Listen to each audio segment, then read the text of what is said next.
एसएनएमटी राजकीय महिला महाविद्यालय के यूट्यूब चैनल पर स्नातकोत्तर उत्तरार्ध हिंदी विषय की छात्राओं का हार्दिक स्वागत और अभिनंदन है। स्नातकोत्तर उत्तरार्ध में विश्वविद्यालय द्वारा 5 पेपर निर्धारित हैं, जिनमें एक प्रश्न पत्र भाषा विज्ञान है। भाषा विज्ञान में विभिन्न 5 इकाइयों में संपूर्ण पाठ्यक्रम को विभाजित किया गया है, जिसमें भाषा परिचय, भाषा के अर्थ प्रकृति, भाषा का वर्गीकरण, भाषा की विशेषताएं, भाषा के लक्षण, हिंदी भाषा का उद्भव विकास, उसकी विभिन्न बोलियां, देवनागरी लिपि आदि इस प्रश्न पत्र में निर्धारित विषय हैं। आज हम इसी क्रम में भाषा विज्ञान का एक टॉपिक है विश्व भाषा परिवार एवं आर्य भाषाएं।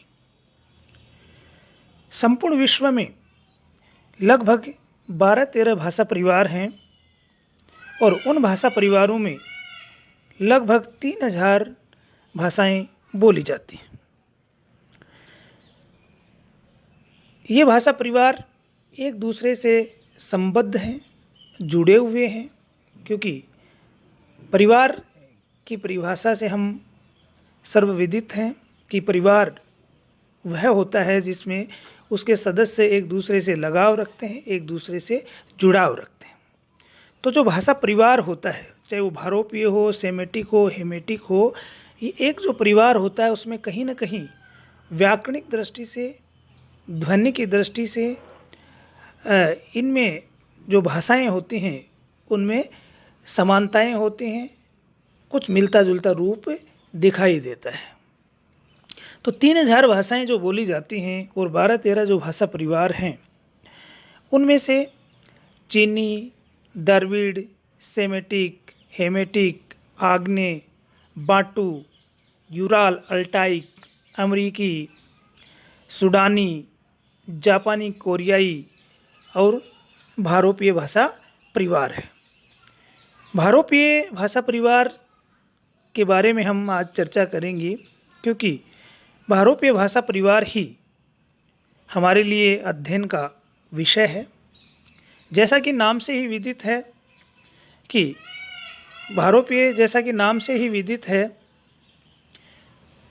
कि भारत और यूरोप का जो क्षेत्र है उसमें बोली जाने वाली जो बोलियां हैं वो भारोपीय परिवार के अंतर्गत आती हैं। इसका क्षेत्र बड़ा विस्तृत है। यूँ कहें कि यूरोप, ईरान, अफ़गानिस्तान और भारतीय उपमहाद्वीप में फैला हुआ संपूर्ण जो क्षेत्र है वो भाषा के वर्गीकरण या भाषा के परिवार की दृष्टि से भारोपीय परिवार के अंतर्गत आता है। भारोपीय भाषा परिवार है उसको 2 वर्गों में विभक्त किया गया है, एक शतम वर्ग और एक केंतुम वर्ग। शतम वर्ग, शतम का अर्थ 100 और केंतुम का अर्थ भी 100 होता है, सैकड़ा, यानी कि इन वर्गों में 100 के लगभग जो भाषाएं या बोलियां सम्मिलित हैं। शतम वर्ग को आगे अगर हम चलते हैं, जब हम सीधा भारतीय भाषाओं से इसको संपृक्त करते हैं तो इसके 3 वर्ग मिलते हैं, भारतीय, ईरानी और दर्द। यानी कि इसे बोलने वाले जो लोग हैं, शतम वर्ग की बोली या भाषाएं बोलने वाले जो लोग हैं वो भारत के क्षेत्र में, ईरान के क्षेत्र में और दर्द जहाँ बोली जाती है वो कश्मीर और पामीर का पठार का दक्षिण पूर्व जो हिस्सा है उसमें प्रमुख रूप से बोली जाती है। इसलिए 3 वर्ग बने, भारतीय, ईरानी और दर्द। इसी भारतीय जो भाषा थी, जो शतम वर्ग की एक वर्ग था, ये आगे चल कर के भारतीय आर्य भाषाओं के रूप में जानी जाती है। भारतीय आर्य भाषाओं के रूप में जानी जाती है, जिसमें आर्यव्रत हमारे भारत को कहते थे, इसलिए इनको आर्य भाषाएं भी कहा गया। इस दृष्टि से देखें तो आर्य भाषाओं से लेकर के अब तक का जो भाषा के विकास का जो समय है वो लगभग 3500 वर्ष के आसपास माना जाता है। 3500 वर्षों के इतिहास में यूँ कहें कि इस संपूर्ण भाषा परिवार को या आर्य भाषाओं को 3 वर्गों में हम विभक्त करके इसका अध्ययन करते हैं। पहला प्राचीन आर्य भाषाएं, दूसरा मध्यकालीन आर्य भाषाएं और तीसरा आधुनिक आर्य भाषाएं। प्राचीन आर्य भाषाएं हैं, उनका समय 1500 ईस्वी पूर्व से 500 ईस्वी पूर्व तक माना जाता है। प्राचीन आर्य भाषाओं के अंतर्गत वैदिक संस्कृत और लौकिक संस्कृत 2 भाषाएं प्रचलन में रही। वैदिक संस्कृत का समय 1500 ईस्वी पूर्व से 800 ईस्वी तक था और लौकिक संस्कृत का जो समय था वो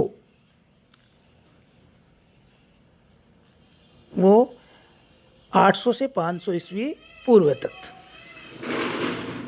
वैदिक संस्कृति में हमारे वेद, उपनिषद आदि का अध्ययन किया जाता है, आदि लिखे गए हैं और ये जरूर है कि इस संस्कृत का कोई एक रूप निर्धारित उस समय नहीं मिलता था। इसका मूल जो रूप है वो ऋग्वेद में सुरक्षित है। इसके अलावा जो लौकिक संस्कृति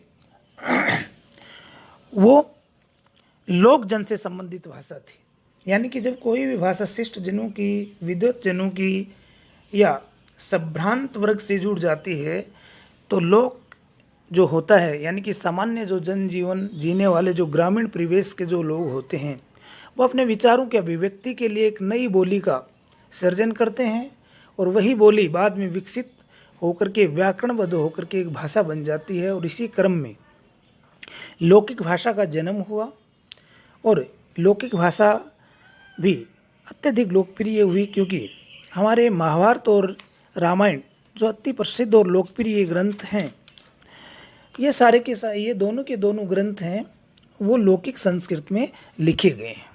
ये संयोगात्मक थी, इसमें धातु के रूप भी सुरक्षित थे, भाषा में संगीतात्मकता थी। वेदव्यास, वाल्मीकि, कालिदास आदि महान साहित्यकारों ने लौकिक संस्कृत में ही अपनी रचनाएं की हैं। दूसरे नंबर पे जो आर्य भाषाएं यानी कि मध्यकालीन आर्य भाषाएं, मध्यकालीन आर्य भाषाओं का समय 500 ईस्वी पूर्व से लेकर के वो 1000 ईस्वी तक माना जाता है, 1500 वर्ष। 3 भाषाएं इसके अंतर्गत सम्मिलित हैं, पाली, प्राकृत, अपभ्रंश। पाली का समय 500 ईस्वी से 1 ईस्वी तक माना जाता है और 1 ईस्वी से 500 ईस्वी तक प्राकृत और 500 से 1000 ईस्वी तक का जो समय है वो अपभ्रंश का समय माना जाता है। इन्हें हमें प्रथम प्राकृत, द्वितीय प्राकृत और तृतीय प्राकृत के रूप में भी कई जगह बोला जाता है। पाली बौद्ध धर्म से जुड़ी हुई भाषा थी। महात्मा बुद्ध के द्वारा जो प्रवचन दिए गए, जो उपदेश दिए गए, उन उपदेशों को लिपिबद्ध करने का कार्य ये पाली भाषा में ही हुआ है। दूसरी प्राकृत जैन धर्म से संबंधित भाषा थी। बौद्ध धर्म के बाद जैन धर्म का प्रचार प्रसार हुआ और जैन धर्म से संबंधित जो साहित्य लिखा गया वो प्राकृत में लिखा गया। इसलिए प्राकृत भाषा का प्रचार 1 ईस्वी से 500 ईस्वी के दौरान हुआ। इसके 5 भेद अलग अलग स्थानों पर मिलते हैं। उसके बाद मध्यकालीन आर्य भाषा की अंतिम अवस्था अपभ्रंश भाषा है, जिसका समय 500 ईस्वी से 1000 ईस्वी तक माना जाता है। अपभ्रंश से ही हिंदी निकली है। अपभ्रंश के विभिन्न जो क्षेत्रीय रूप हैं उनमें से ही हिंदी की विविध जो उपभाषाएं हैं, उनकी बोलियां हैं, उनका उद्गम है। अपभ्रंश से मध्यकालीन आर्य भाषा की तीसरी अवस्था है और जैसा कि नाम से विदित है कि अपभ्रंश का शाब्दिक अर्थ बिगड़ा हुआ रूप या गिरा हुआ रूप है, यानी कि संस्कृत भाषा का जो विकृत रूप था वो अपभ्रंश के रूप में प्रयुक्त होता था। जब भाषा का रूप सुसंस्कृत न रह कर के बोलचाल का सामान्य रूप हो जाता है तो विद्वानों की दृष्टि में ये भाषा बिगड़ी हुई है और इसी प्रकार का रूप देखने को मिला अपभ्रंश का। इसलिए इसका नाम पड़ा अपभ्रंश। अपभ्रंश के विभिन्न क्षेत्रीय रूप हैं जिनसे हिंदी की अलग अलग बोलियां निकली। 7 क्षेत्रीय रूप हैं जिनमें आप देख सकते हैं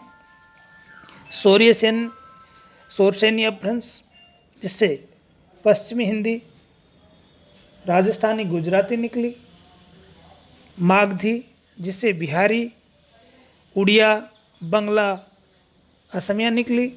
अर्धमागधी अपभ्रंश, इससे पूर्वी हिंदी की विभिन्न बोलियां हैं जो बाद का विषय है। महाराष्ट्री से मराठी, खस अपभ्रंश से पहाड़ी, पैशाची से पंजाबी और लहंदा, और ब्राचट से सिंधी। ये विभिन्न आधुनिक आर्य भाषाएं हैं जो अपभ्रंश के विभिन्न क्षेत्रीय रूपों से प्रचलित हैं और निकली हैं। अपभ्रंश काल में बहुत सा साहित्य लिखा गया और अपभ्रंश का वही काल था जिसमें पुरानी हिंदी का प्रारंभ हो गया था। अपभ्रंश अपनी प्रभाव छोड़ती जा रही थी और प्राचीन जो हिंदी है वो अपना प्रभाव ग्रहण करती जा रही थी। उसके बाद मध्यकालीन आर्य भाषाओं के बाद आधुनिक आर्य भाषाएं। आधुनिक आर्य भाषाओं का समय 1000 से वर्तमान तक माना जाता है। इसमें सिंधी, पंजाबी, गुजराती, मराठी, बंगला, असमी, उड़िया, हिंदी आदि विभिन्न आर्य भाषाएं हैं जो देश के विभिन्न भागों में बोली जाती हैं। इनका प्रचलन रहा है। हमारा जो विषय है वो हिंदी भाषा से संबंधित है, इसलिए हिंदी भाषा का जो उद्भव और विकास हुआ, उस उद्भव और विकास में महत्वपूर्ण योगदान अपभ्रंश भाषा का रहा। यूँ कहें कि संस्कृत, प्राकृत और अपभ्रंश, इन्हीं में से हिंदी का उद्गम हुआ, वो हिंदी निकली। और हिंदी के उद्भव और विकास का अध्ययन करने से पूर्व हमें इन मध्यकालीन या कहें कि आधुनिक आर्य भाषाओं के में जो अध्ययन करना है वो बहुत ज़रूरी है।